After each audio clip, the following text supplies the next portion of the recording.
menggambar kegiatan membantu belanja yang disajikan, siswa menemukan makna kosakata berkaitan dengan kehidupan ekonomi di rumah. Lalu yang terakhir adalah dengan mengamati gambar kegiatan membantu belanja yang disajikan, siswa menyusun kata-kata acak menjadi kalimat baik. Oke, kita masuk di pelajaran pertama yaitu pelajaran matematika. Di sini kita belajar tentang uang. Jadi apa itu uang? Coba baca dulu.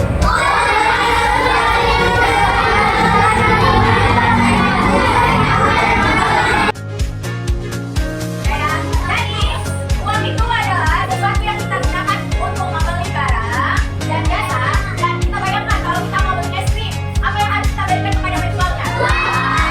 Misalnya kita mau beli es krim. Ya, mau ada mata uang. Ada uang makan dari sini berapa?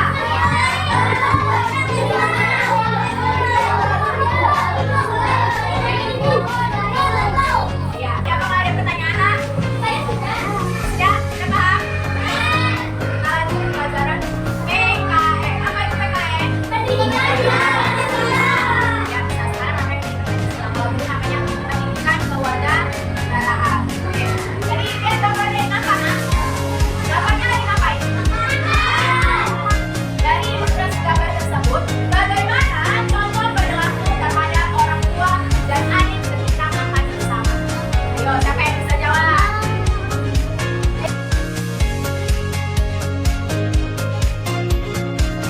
Ya, lalu semua tampak menikmati makan bersama dengan tenang dan damai.